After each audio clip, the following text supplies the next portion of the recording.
Welcome you all up to our June 12th, 2025 Planning Commission meeting.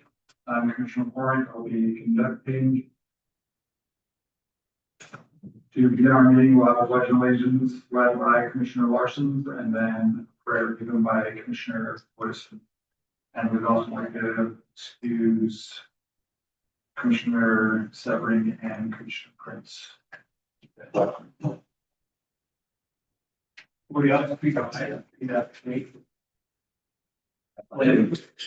the flag of the United States of America, to the republic for which it stands, one nation, under God, indivisible, with liberty and justice for all.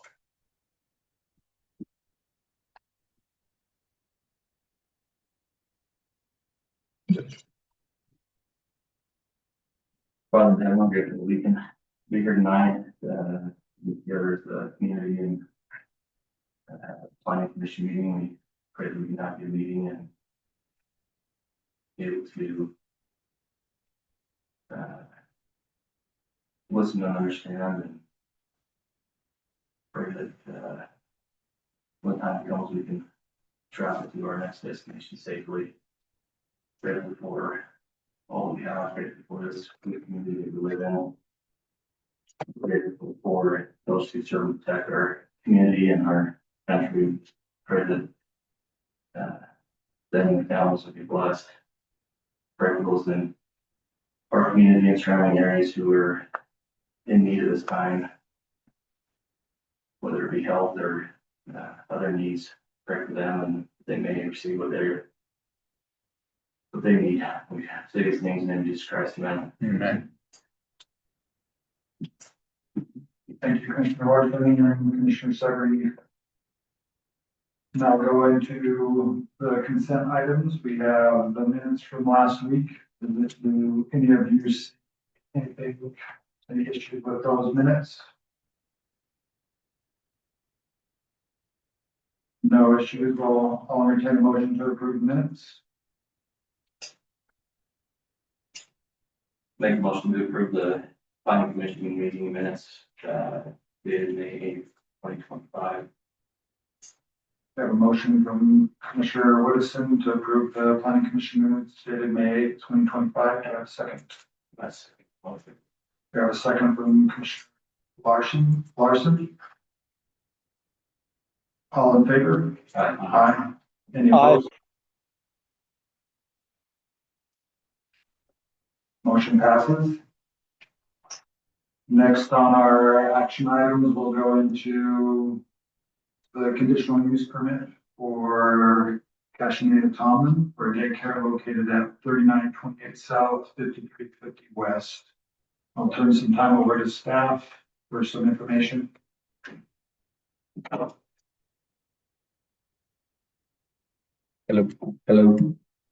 All right, so we have a conditional use permit here. I think it's over in Morning Meadows. As you see the address there, if you're more familiar with Morning Meadows, here's a site plan. Kind of lays out. You can see the star we placed here. That's where they're calling it a schoolhouse for the daycare. It'll be 25 by 30 foot, which is well within the zoning. The setbacks have been checked for rear and side there, and they meet the accessory structure setbacks. In terms of plumbing, it will have plumbing. I think you see on the floor plan in there, it shows a bathroom, and then there will be electrical ran to it. We did discuss, and we might something to talk with the applicant. I think they're going to climate control it via mini splits, and so pretty straightforward that way. The usage, well, here's a couple of renderings. This is roughly what some elevation drawings, what the structure will look like. Here's your floor plan to give you an idea. Our ordinance I listed here just for the home group daycare. We have a few that it could have fallen under, but this seemed to fit in the best. The schedule provided by the applicants also listed there. 10 students in an AM shift, 8 to 11, and 10 students in a PM shift, 12 to 3. No more than 10 students at a time, which looks like it falls within that ordinance there. So I just wanted to provide that for planning commission, and that was everything. I believe the applicant's here as well, so Thank you. If the applicant is here, which for they come forward. You just state your name, not just state your address, and then kind of tell us why you want to have it here. Well, how books for you, can I come over there? So formal. Sorry, I'm here, it's how I roll. That's then, so go on me. All right, so my name is Jan Holman, I play cash. I started an LLC called the Kindergarten. I used to teach kindergarten in school, and would not have been on with my kids because of the things that I experienced in public schools. I like to create an option for families that they can send their kids to kindergarten half day in a play-based blended academic environment, where they can stay set aside more hands-on, and still be able to spend the rest of their day. So that's kind of what I'm trying to do in a nutshell. So if you open your book there, the first tab you'll see is my teaching lessons. I've been a licensed educator since 2014, and I've taught in 2 different states. I hold a license in both of those, Utah and Washington. I also talked to my background check today, which is A-OK. So we're good there, and then I've also been working my building required survey to get our first aid training updated this summer. This is my resume. You can see I have a lengthy resume of experience in all different aspects of school, ranging from preschool all the way. I did include a sample mini lessons, just so you can kind of see what type of teacher I am. I think I'm pretty excellent, but we'll have to see my kinder stage. I work with a market state, very engaging, differentiated lessons for my students. It matters. They matter. And I really want to bring back kids playing. Their stuff is having an emphasis on technology, and my only test that how is most likely to interact with sports or the teacher use that will form program. Otherwise, everything is hands-on, you're getting dirty, learning lots of different life cycles. I have 11 chickens. They'll be thinking about harvesting eggs. Weekly, we'll pick student at home, things like that. It's creating knowledge that's naturally there inside of those worksheets. The next tab is just a little bit about the Kindergarten. Like Mom said, we're going to do 2 at AM and there's PM option. And that's the flyer that I would post in Facebook. I've kind of gone around and checked in with them. Hey, what have you heard from parents after they leave preschool with you? And many of them are like, they don't want to send their kids. If there was another opportunity to jump, and even some of them are like, I have 3 kids, but like 3 parents right now, can they call you? And I'm like, not yet. Please not yet. So I'm only going to take 10. I've spoken with the state. Talked to the Department of Licensing to see if that's where I need to get my license, and they were like, nope, you're good. Kindergarten isn't actually required by the state of Utah. So there's something that I need to do there, although I do have it. So that's great. And then talked with the Health and Human Services, and as it is kindergarten, similarly, it's considered this homeschool option, and they don't require it. Although I will be taking sure that I've done what I need to do. What I call appropriate background checks, teacher, first aid, all those things on me, but the state doesn't actually require it. And I double check on that. And then today I went around to my neighborhood to see just kind of a little detailed sheet that just inform my neighbors. Some of them called me or texted me and said they're bored of this, but they weren't able to come. But they did have a few questions on like how many kids and when. So put this together and went ahead and dropped it off on my entire street today. The next tab you'll see is just an example of kind of what Malcolm said. It's Monday through Friday. There's an AM option and a PM option. I'm very flexible on these times. So if my neighbors or the community is like, hey, you really looking for, can you do 8:30 to 11:30? Then yes, but I'm trying to be mindful of the parents who are also dropping their other children off at the school hours, trying to give them time to get where I'm going to, but they're not set in stone. They're very flexible when I go to, yeah. the state is required to. The business obviously, I actually have an LLC for the Cleaver too. So that's all good to go, and I'm currently getting insurance quote. Also, there is a program called Ed, and all open education programs. We have transition, and they allow $2,000 per student for academic year, all the way from kindergarten to 12, that parents can actually use to let me teach their child. So there's some state allows that they can have some funding to be able to pay me, and the same with you talking about. That scholarship is being transferred to Odyssey, so there's a little movement right there, but I've spoken with both, and they're both on board to work with parents so that I can be their provider. If you turn to the website, one, you'll see this is exactly what I have up on my website, a little bit about me.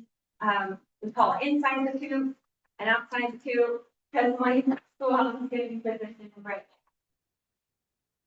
And then again, the AM and PM options. I have this website live, but I do not have the link active yet. So we can decide if that's something I can pursue before I take applicants. I am actively looking into child mental software, like Brightbill, so I can send pictures to parents throughout the day of what they're doing. Am I going to that? Okay, great. And then if you turn to the next page, I threw out a little bit of a today. I was working with the engineer yesterday, and I'm like, you know what, I want a closet. So what he showed is slightly different. This one will have a walk-in closet style, a lot of hand material. It will have a seat and a very nice counter, there, and then a bathroom that will have an exit on the exterior of the building or side. So there can basically go into the restroom with a pool, so I can see the second pieces going in. It will be white with a black door and a black door. And we have a massive top already that it will match.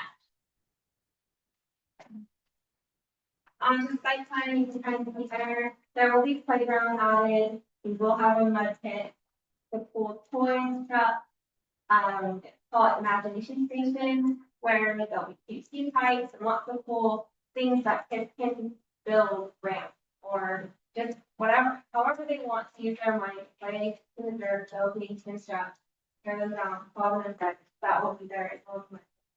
And then in front of this whole house, you can see those little rectangles, those are garden beds. So it will be fully functioning interactive garden. The children will be planting, they'll be harvesting, and then they can even audit, take it home, plant more. It's a free reign, they'll have their own long bed to grow things. The kindergarten science is a lot about the landscape role. So instead of doing worksheets, I wrote teach them in real life. And then at the very end, you'll see part. When I was trying to figure out if it even work, I looked into the commercial space and realized I can't afford to do that. And then I looked into a lot of these people who like the shed on their property. I don't want to. I don't want like a makeshift classroom. I want to be proud of where these kids are coming every day. I want them to feel safe. As if it's just like a classroom. I have nothing wrong with that. It's a beautiful place. And I want to just like make it more fun. So it'll be permanent structure. The only concern I had was parking. So my kids go to Da Vinci and they have nailed it with parking. They line cones up, 5 cones, 5 cars pull in, 5 kids get out. Those 5 cars pull up, the next 5 pull in. Those kids get out and drop off, pick up the bus. And that's for an entire school. So for 10 kids, I'm estimating under 5 minutes. And I have spoken with any neighbors that may be lagging the trail of cars, and they're fine with it, and they're here tonight, so we'd like to ask them about that as well. So that kind of gives you a visual of how I'll set up, drop off and pick up. I'll be out there, I will collect 3 kids, and we'll walk back to the schoolhouse. Upon pickup, I will walk them back to the street and have them proceed back. Is that okay? Is there any questions for me? I don't have a question, but I have a comment. Okay. Awesome. What a great presentation. You're so prepared and it's complimentary what you've done. Awesome. Thank you. Any other questions? Michelle, you got any questions? It's probably really loud. Nope, looks good. I'm good. Thank you.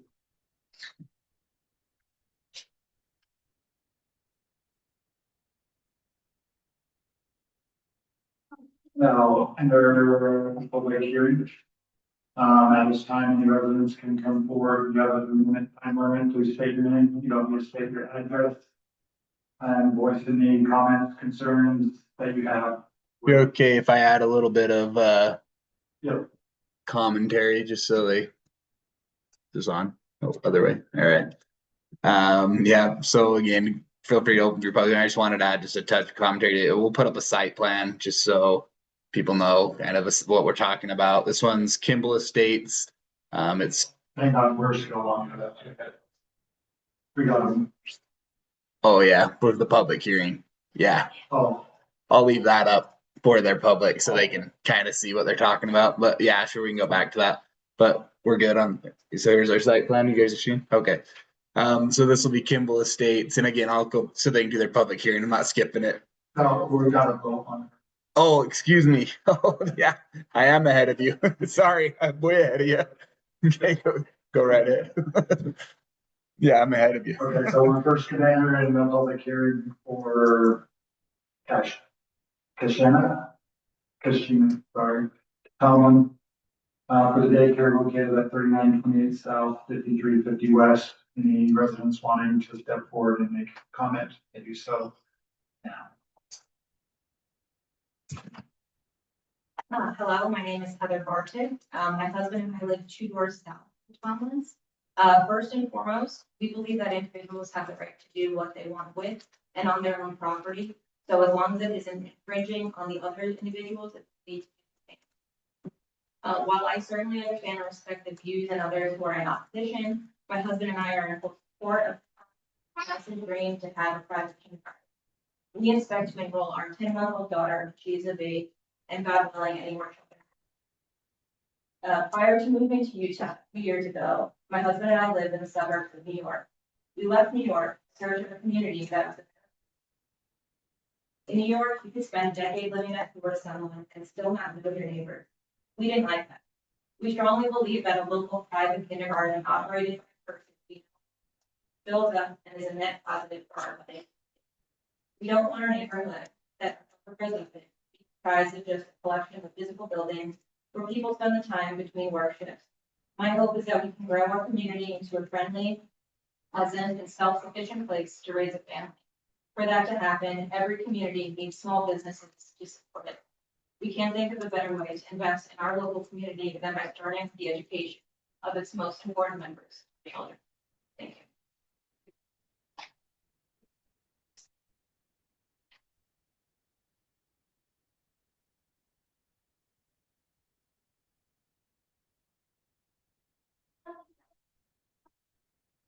So, my name is David Russell and my wife Maria Russell is here with me. We live directly next to the door to the Tomlins. We were unfamiliar with this request until receiving the notice last week. And I have spoken to some other neighbors about this. Some positive, some not so positive, but as I drafted this input, I'm getting conflicting details of how large a project this is. When I spoke, I called the Hooper City Recorder, Morgan, and I think she gave me an indication that it's going to be just a small room with like 3 to 4 students. But I did hear from a neighbor that was more consistent with this, where there would be 10 students in the morning and afternoon. And that's kind of the biggest factor of whether we would check to it. And for us to support this, the limit would have to be like 3 to 4 kids a day. Even if the permit specifies a limit, we would still be concerned that the school could throw us time passes. And this is the primary reason we currently have a school next door. We bought our home, we chose an area that we believe would be a quiet area. We contacted the real estate agent most recently worked with. According to him, not only will the school next door appreciate the value of our home, negatively impacting our resale values, but we're required to disclose to any potential buyers that there's a school next door. it's under a conditional use permit. Our realtor stated our neighbor needs to rent a space that's done for school. The added noise and traffic would not only adversely impact our quality of life, but as well as the quality of life of our other neighbors. But it would add liability, child slipping and falling in the sidewalk, resulting in lawsuit. Many neighbors might be hesitant to speak up, even though they object. Citizens wish to get along with their neighbors. I'm afraid to object to something like this. That another neighbor wants to do, especially for a public forum like this. Like us, they always protect their environment. I hope I speak with them. Sorry. Thank you.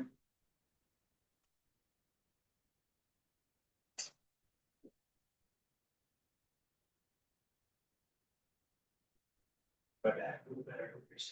I'm Scott Slade. My wife is getting them killed Slade. She's out there. We have a little 1-year-old boy. We live just south of Josh and Cash and California and stuff. So we're direct neighbors and I've gotten to know Josh and Cash for the last year and a half. And they've always been gone above and beyond to be considerate to us as neighbors, friends. They're very special family who have very strong values and experience in it. As our education system has gotten more politicized and changed each year, I couldn't think of a more safe, caring, and knowledge-rich environment than a kindergarten ran by Cash. As parents of a young child ourselves, we will be first in line to register our little boy as he comes to kindergarten age. Hooper is a strong community rooted in family, Christian, and American values. So why wouldn't we want our kids to be taught by a woman who upholds each of these strong values? We so desperately desire our public school systems.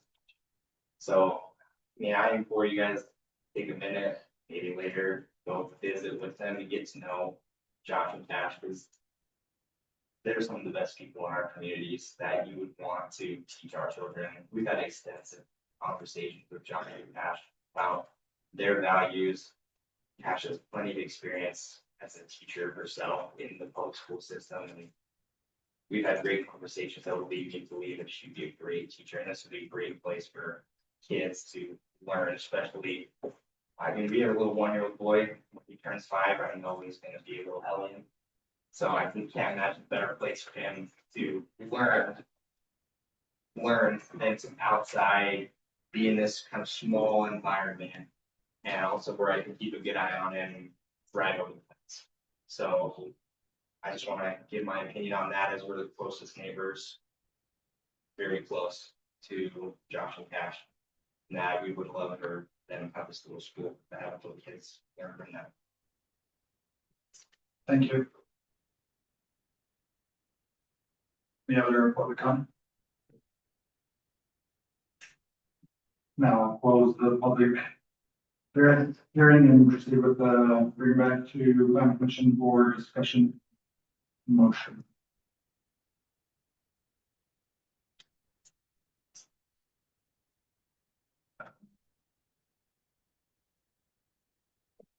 So I do have one question about the parking. I like the queue in front. Our old boy went to a preschool like that and have been yelled at for not doing it properly. Now a lot. Where you got the first 5 cars, where are cars, if you have 6 through 10, where are they queued? Yeah, I'm sorry, thank you. Or, no, Scott. As we just chatted, I've already checked in for them, I'm like, hey, while those kids are in the lobby, are you aware that these cars are gonna be in front of your driveway? And they both have said, yes, we're good, not a problem at all. And then So, for safety, for that. and then for safety reasons, the kids, like, I'm sure it's very some of the kids, they stay in the car until they're in front of her, and then you walk in. Exactly, unless they are in a parked car at home, they do not exit the vehicle, they will not be exiting in front of their yard. Okay, thank you.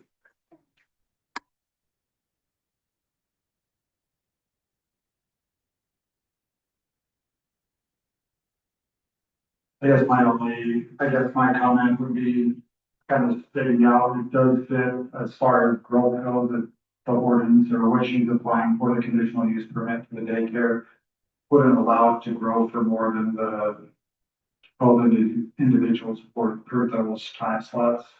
So I guess I view why I understand his concerns.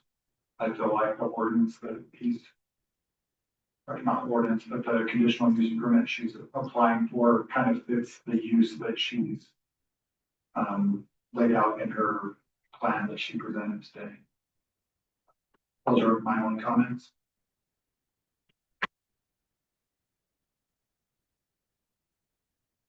No other comments, I'll entertain a motion for the conditional use permit for Ms. Tomlin for the daycare located at 3928 South, 5350 West.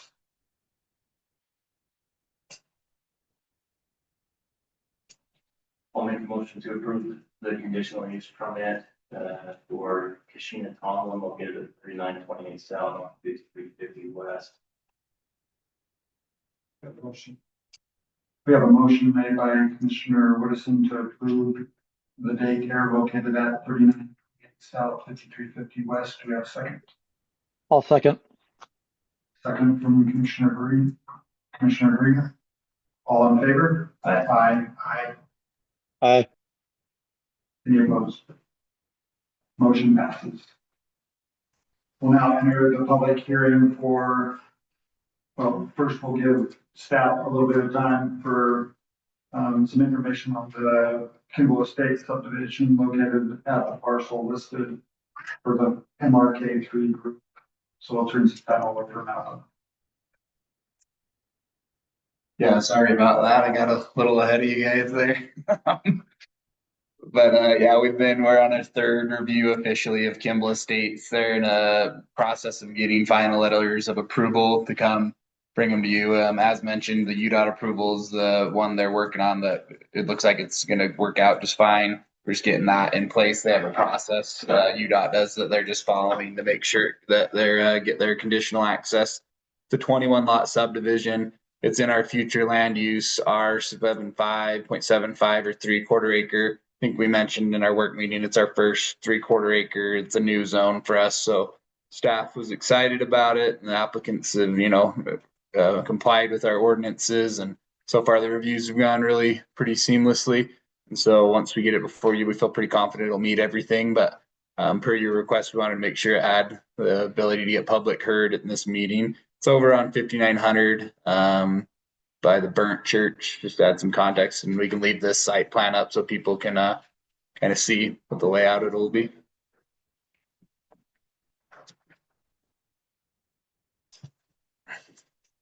Thank you, Malcolm. We'll now enter a public hearing.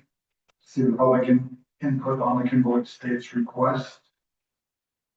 Again, if you want to make comment, you have 3 minutes.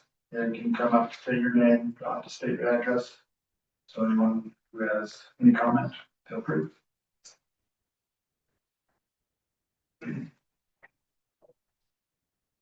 I'm Bill Anderson. I live just north of this property, so my interest is, as it's still the property we have that's adjacent there, it's still a farm, growing alfalfa and grass.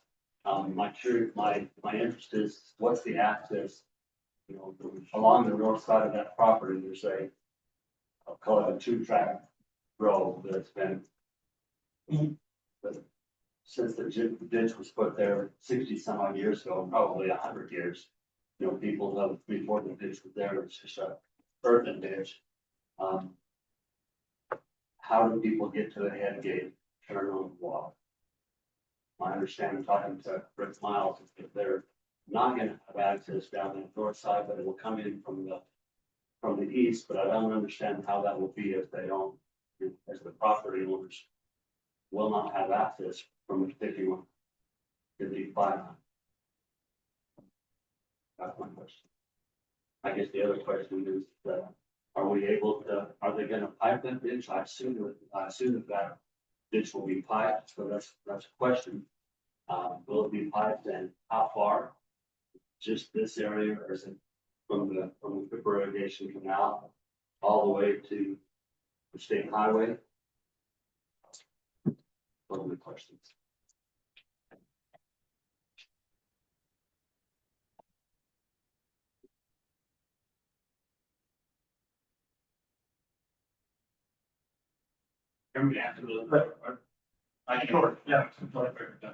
This is the applicant, and then also, and then, but I was hopeful actually just for staff, help. Could I have Kyle, do you mind taking a quick seat just so I can have him clarify what I didn't follow the entire con? We just give you another minute. I'll give you a pointer here. You can kind of help me make sure I fully, I want to make sure I fully understand exactly what you're talking about. I'm gonna give you a little laser pointer and help you indicate where we're talking. Yeah. Yeah, so if you just kind of reiterate that, add a little context, so I can follow back where you're talking. That bottom one, very bottom. Thanks. My property right here. So currently. But now. It's right here, that we get our water. From. And so today, there's a road. I'll call it that. There's a road, two-track road. It goes all the way up here. To that corner, it has for a long, long time. And then it was on this far. You turn on the decade. There's a head gate that comes out of the U-shapes. It goes through so we can water this field, and there's a big water here. We can water this field. And certainly down the road, we envision with some one, this may be incorporated into a subdivision. I'm not here to make sure that it's, my is just making sure that it's done right. Right, meaning that it's, that there's access to, I don't envision this being part of my work. And so that's my question is how do we get to that idea right there, turn it on without walking across other people's property? As that road's been for a long time. And will this be piped? And will the pipe go clear up his beard? I think those are the two questions. One question, is there a right, I guess, where does that right of way, is that an easement that that road is on, or where is that? I guess I don't know how that works. I don't think it's been Been there there? for, it's every meeting the truth, but it's been there a long time. Never been disputed that that's. But I guess, not only does that ditch. Do I use it, but all the people down west here, half a mile or a mile further down, because that ditch continues down here and goes west and provides water to them as well. So. Okay, Thank you. Thanks. there. Yeah, that gives me all the context I need. Thank you. Kyle, go ahead. If you have some commentary and then I can provide some. So I'm Kyle Davis with Embarkation City Group. And so with that access on the road, there's not an easement currently on the land. But we want to work with everybody and make, nobody likes to grow, especially when it's next door, but it's going to happen. So we want to make sure that we do it the best that we can to make it still work out there, everybody in the community. Just everything needs to doesn't matter. And so I did.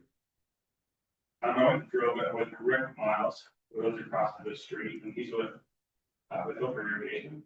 That's what we drove that and came up with the bottom one. Yeah, that very bottom button should give you, oh, you're, there you go. And so right now it runs along this right here.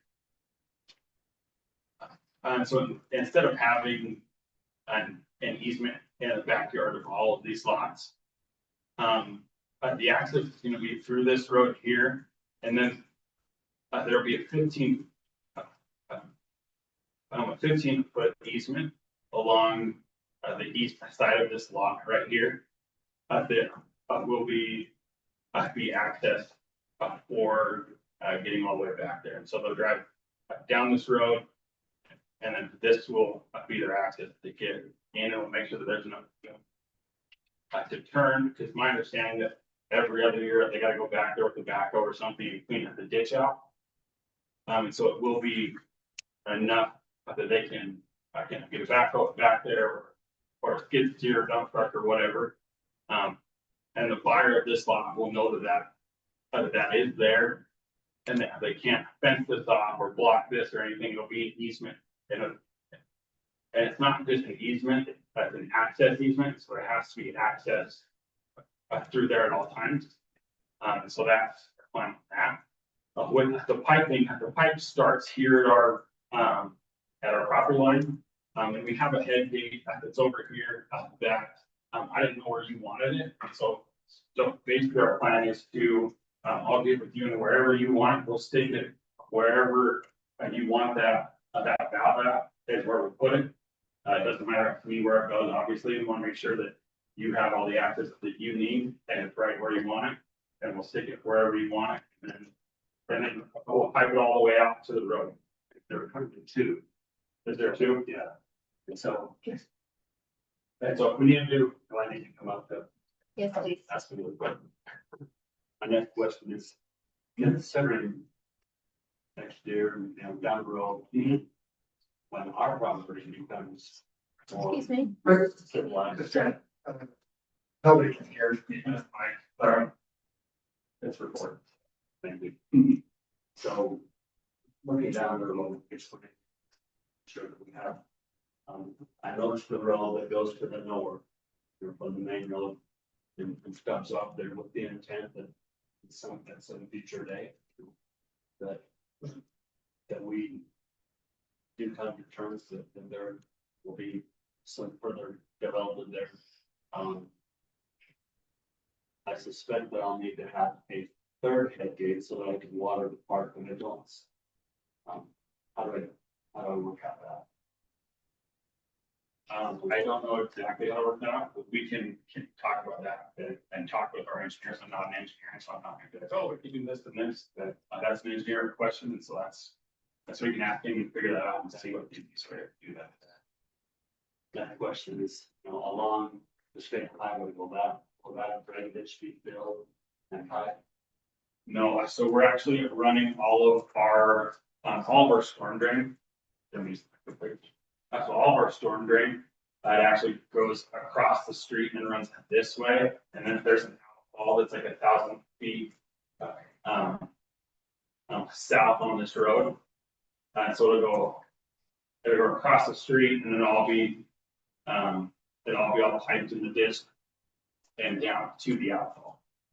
And so this, the ditch over here will remain exactly the same. That drain ditch actually, it's surprising, but that drain ditch actually flows north. No, absolutely. Yeah, of course, the river from Yeah, you kind of further slow, but it goes back. yeah, so when we get down to the outfall, you're like 11 feet. So, and the options were either do it this way, which is like 1,000 feet, or to go the other way. Because if we go the other way, it's gotta be all the way down that state road, so it was like a mile. And so we decided to run across and down this way and get our slope. So they're bearing. To be clear, you're saying that drainage on the state road will remain as it's right? And none of our storm drain will go into the drain ditch either, so we won't have any more into the ditch. It'll be whatever it is right now is about in the future. I was kind of hoping that would be. Probably better. Yep. Yeah, we tried, but they wanted us to go all the way to the next. The city actually recommended this method of drainage. It was preferred for the city to take it that route. So it's we have a system that our engineer put together that'll make sure that when it goes to the outfall, it's all okay to go through into the slough that way. But it was just a better system for us to maintain and look at, and it also reduced some maintenance for detention basins. So.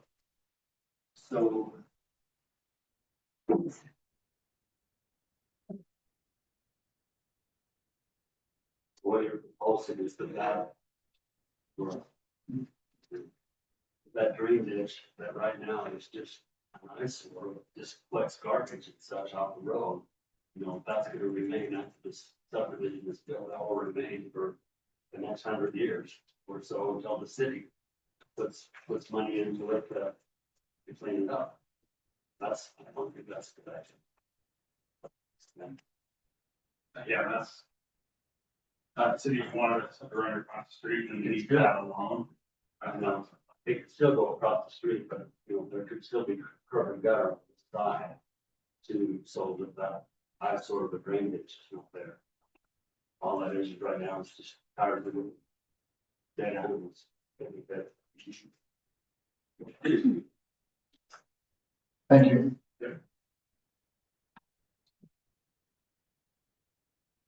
I'm Janie Stubbs. I'm Rosa Craven's daughter and I reside on 3 right here. So I have a couple questions. My first question is, we bring up the picture, the. So all of the surveys that we have and our understanding of the property line between these two properties. There used to be, if I remember right, a ditch on the other side because there was a water. I had what's it called? Yeah, irrigation. I totally forgot the word, but anyway, up in that top right, the northeast corner. And then there was an irrigation canal that ran behind to feed those properties. And the fence was on our side, so all of our surveys show our property line on the other side of our fence. And if I remember right, and now maybe you remember better, but I think there was a ditch, wasn't there? But if I guess my mom, but anyway, so, but all our surveys show the property line above there. Is your property line in your engineering going with the fence line or is it going with the? Okay. And then my other question is, there was some discussion of a berm from our property to protect water from going into this subdivision. Can you tell me what's happening? That's right now. The city got rid of the berm. Every property owner has the responsibility to maintain their own outflow. And so them adding this residential, you know, you guys would have the responsibility to maintain the water on your property, even if it does go over there now. So the berm. Yeah. Oh, it's an existing berm.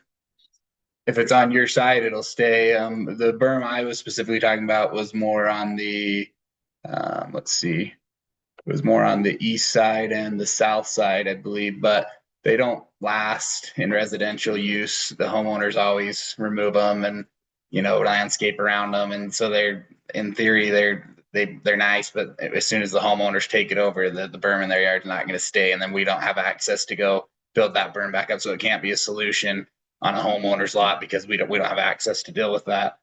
And so that was kind of the idea, but I'm not exactly sure what's existing on your guys' side now or not. But those are things you definitely could.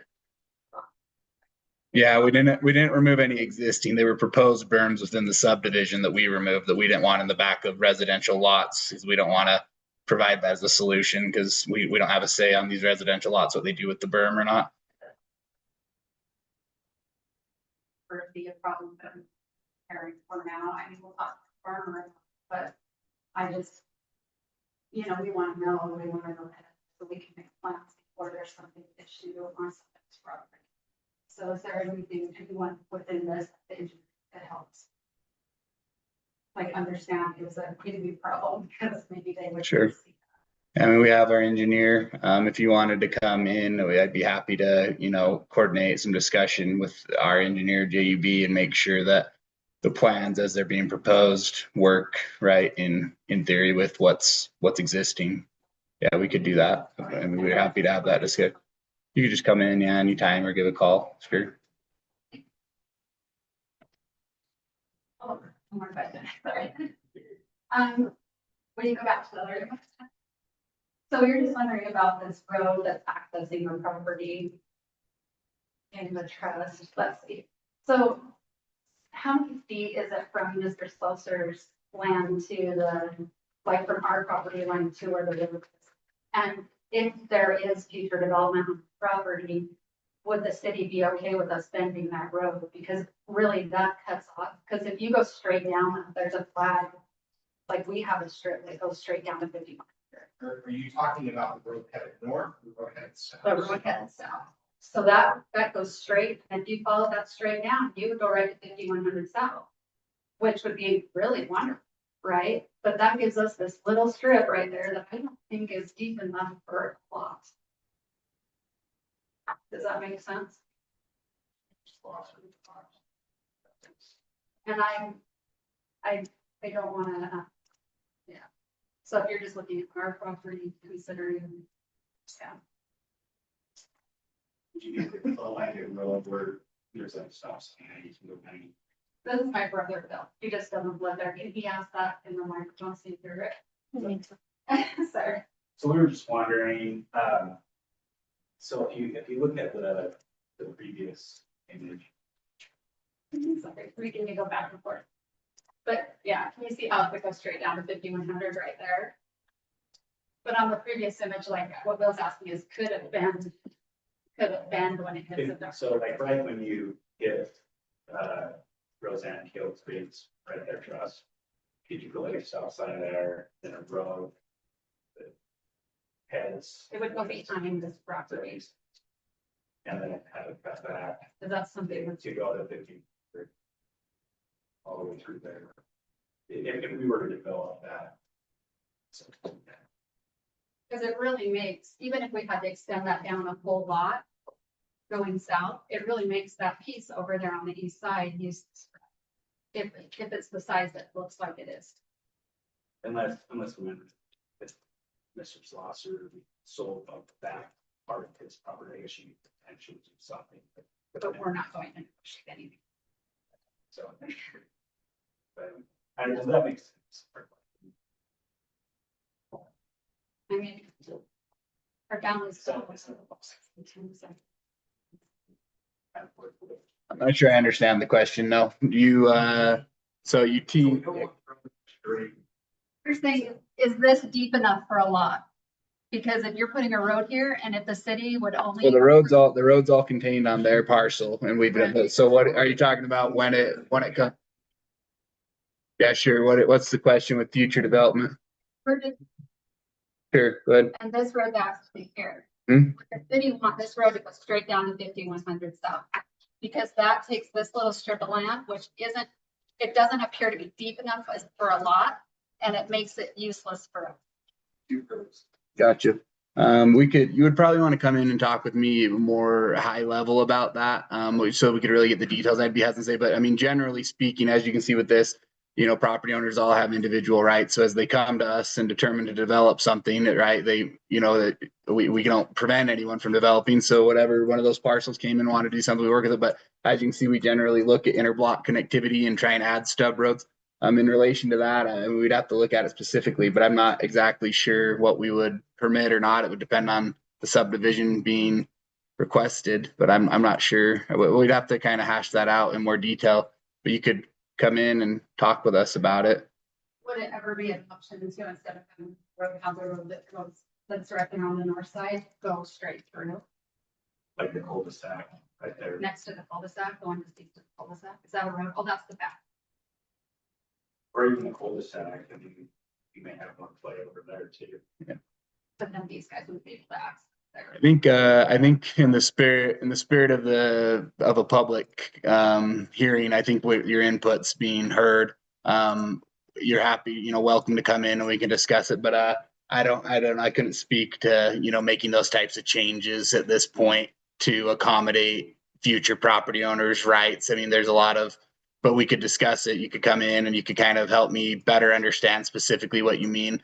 But I understand, there's some interblock connectivity concerns to make sure we have stub roads where they need to go. So, but if you'd come in and discuss it with me, I think I could understand it better and maybe help, discuss what future development for your parcel could look like. That's something we could discuss. This is basically, this is what. As of right now, yeah, it's up to the planning commission's approval, but this is what so far we've developed and staff that, meets our ordinances. Yeah, but I do want to understand your concern better. So please come in or give me a call. Because I can't say here in this public forum that I feel like we have a big enough picture and I can see exactly what you're talking about. We probably need to think through it a little bit more, and I could add that comment in as we, you know, as we look to. About this development prior. No.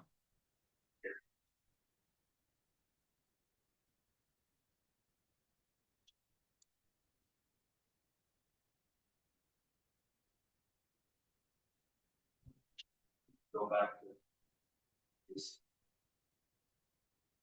Done with you.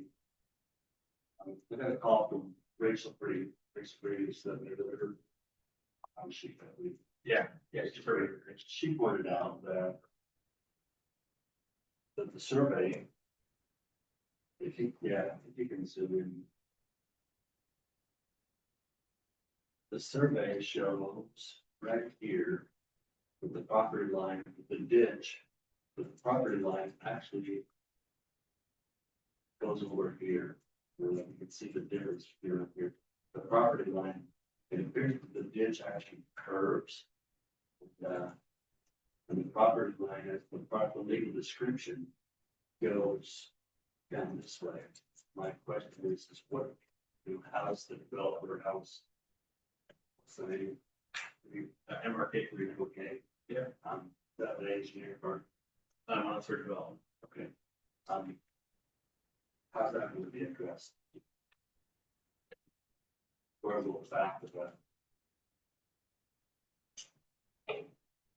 that? Sorry to, you could, I would consider just stating your questions, or comment to this back and forth. I feel like could happen offline. The ditch has been 100 years since so that is the property. There's a wasn't fence there, but I don't think there's any dispute that is the property line regardless of what the legal description shows. So are you concerned that just part of that ditch falls on the south side of the property line or the entire ditch? It's just part of the ditch. Okay. The ditch actually follows the property and down to somewhere. Just to the east part of the property. Where it's going, it, veers over to what would you develop state's property line. But, this part is too, I don't know, this farmland right there. Sure. It's been away a long time. Thank you.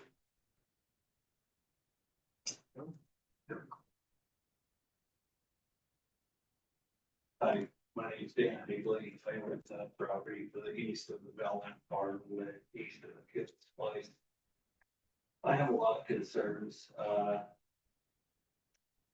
Number one, that the private ditch that used to service all the Woodson ditch and all the property owners to the west have rights and access up through there. And anyway. I have to flip that around.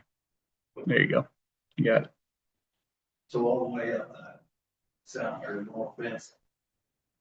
That ditch has been there, they've had access to go through there, and of course, on east end of Pike Place, all the way to President Stager's place. And right up in there's the head gate. There's also another head gate that goes through the center of my field, and it's a very vital thing with about 9 orchard through there. And that also waters, it can water that place from 2 different diversion points. So when that water goes west right here, it can go north, or it can go south, or it can go west. There's 3 diversion points out of that one pipeline. And when Malcolm called me, he kind of wanted to talk to me about the property and the development and stuff, and we kind of thought we had things talked about. But from President Stager's piece here, Stager session, shorts, all of them. This ground right here is a definite drop off. There's about a 4-foot terrace on the west side of the canal that drops off onto Bernard Fox's old place. And then again, terraces down another 1.5 to 2 feet to this property. I don't think it's my responsibility to burn this whole side. It's a burden on me and me as a farmer, I don't have the funds that other people have. So I don't see how we're gonna resolve that, because every time I'm not gonna get sued by these new property. Because I've got water, I leased the farm ground out to Brad Bowers, who was supposed to be here tonight. And Brad also runs the Belknap property, the Anderson property, the Kilts property, and a lot of the properties around. But if you take the access away from these farmers to get to their ditch, it's probably not gonna be a wise thing.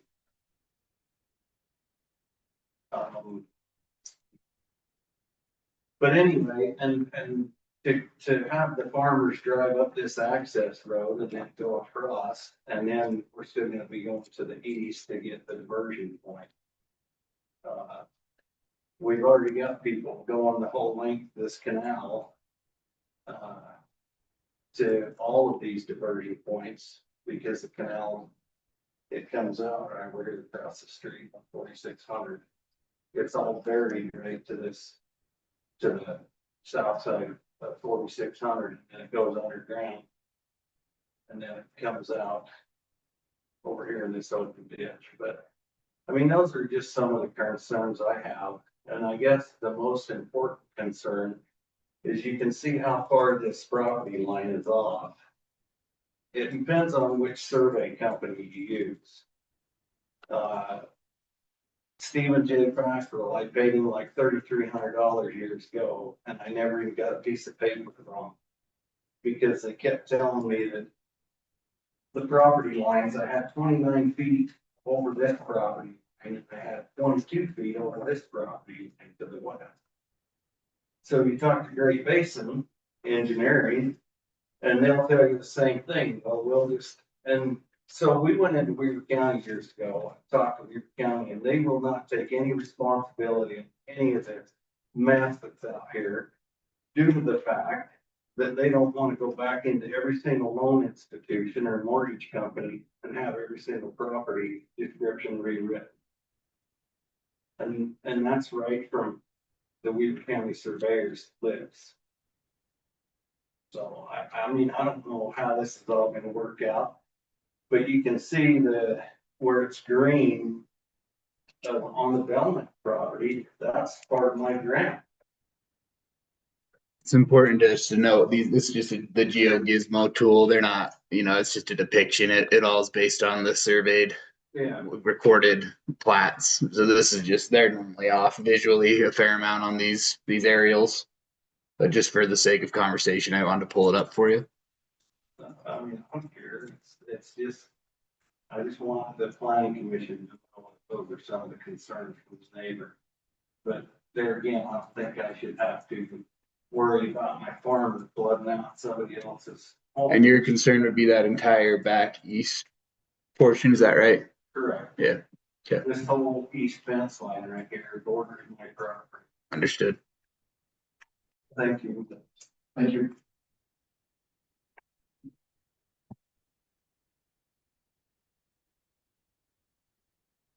Any other public comment?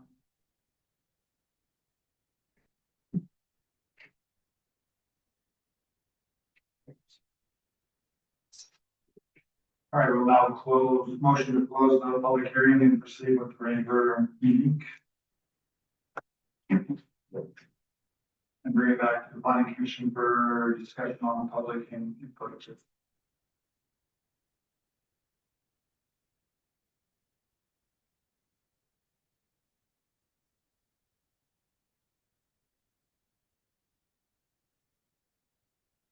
That's my one point here is just, as a planning commission, we're just bound by what fits into the ordinances. A lot of these discussions that happened here would probably just have to be happened in a different setting between the two groups. So I encourage you to kind of get those resolved outside of that. Because we're just bound legally as looking at this as does it fit within the ordinances and is everybody still have access to their water and things like that. Those are definite concerns that I think the city during their meetings has addressed and given a solution to. So that's, I guess, that's, I'm not discrediting your comment that you made. I'm just saying what we can legally do as a commission. So.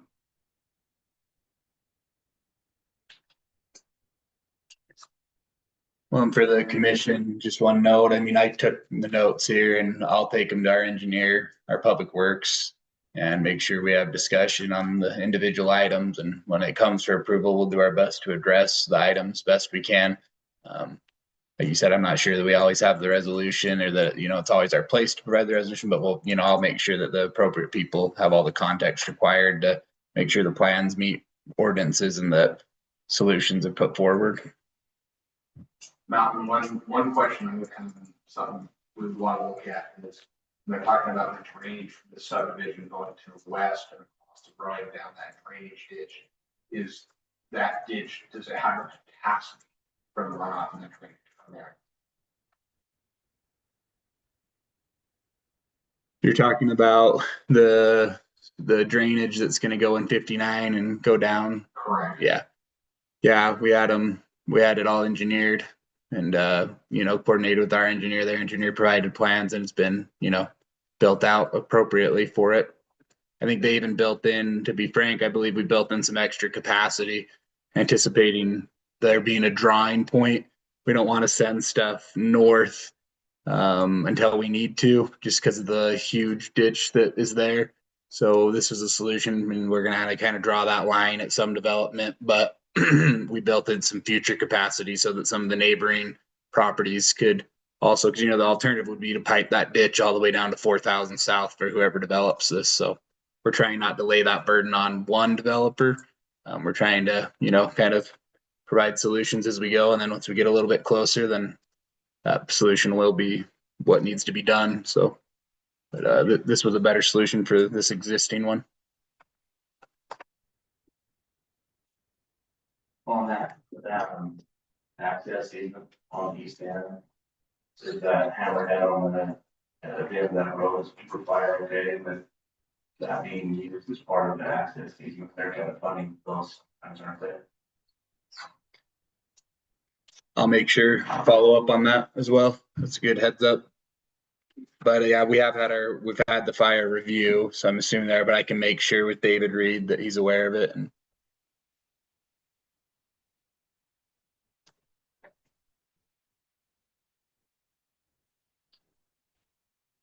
Thank you. We'll now move on. Is there any other discussion, Sheldon? Anything? No, I was just wondering, does that ditch, is any of that going to be escrowed or like, because Malcolm just made the comment about, you know, piping it down to 4,000 eventually. So who pays for that when that happens? there haven't been considerations for escrowing additional. What was required here was proportionate, and like we said, actually, potentially, I mean, not directly, but I think the capacity is more than what was required and than what we'll need. And so hasn't been considerations to escrow that ditch heading north that I'm aware of. So, or that we had.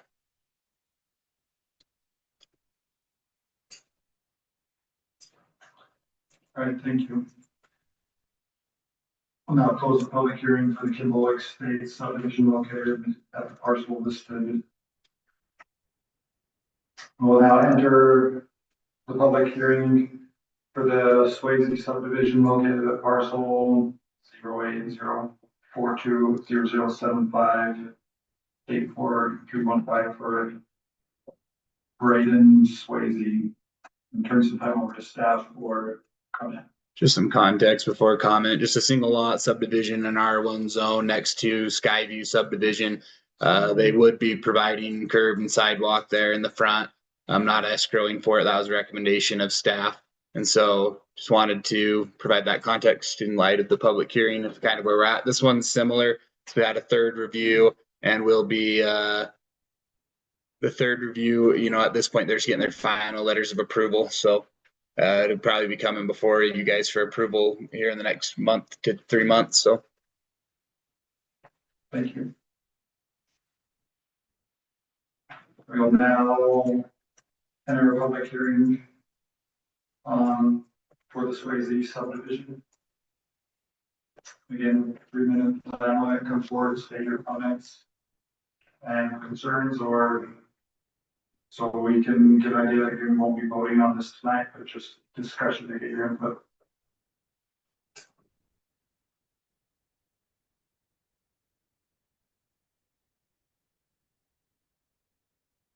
No public comments, so we'll motion to close public comment and proceed with the regular meeting. Bring back to planning commission for discussion, public input, which there was none, so.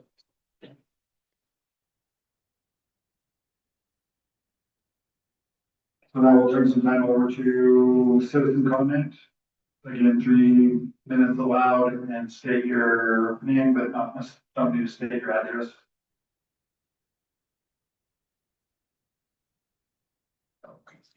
oh, did you want? Oh, I don't know. I was, yeah. But no citizen. This is for public citizen comment. If you had, If I want to comment on my Yeah. flag lot, I can do that now. that'd be your chance, probably, or you can come to any other meeting. I'm not telling you need to comment. This is your chance. Closed. I was the starter of that flag lot. Please state your name. You went over it. Please state your name. Yes.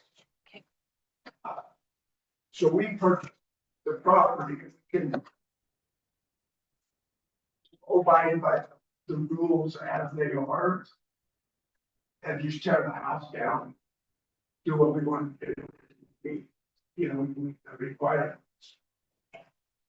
But there's a guy that lives in the house that's been there for 25 years. He's old.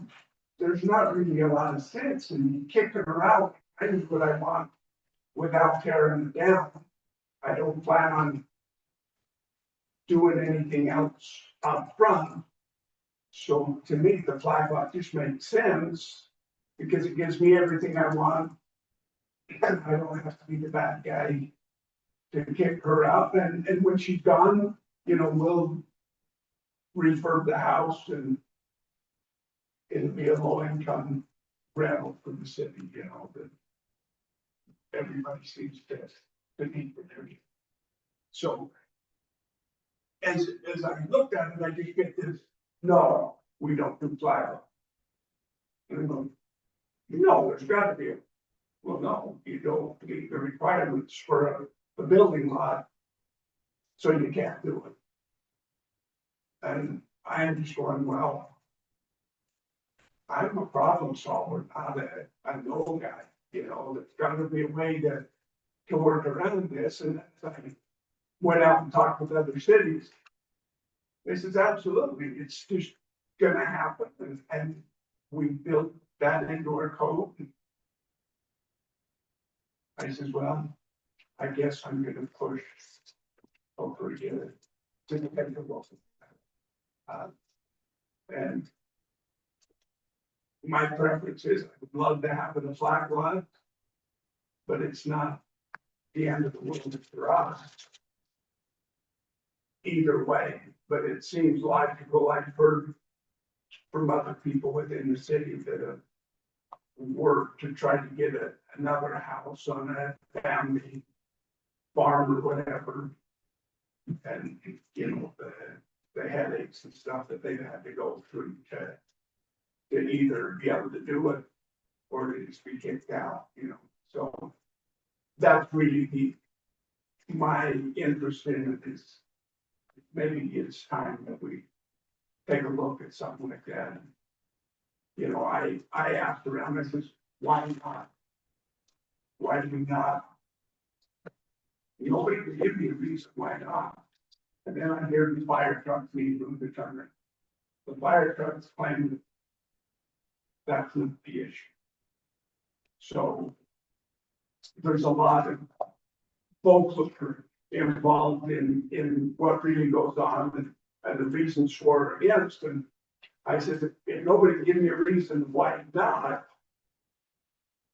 I'm the guy to push it and see if we can get it approved and get what we would like in the end. Thanks for your time. Thank you.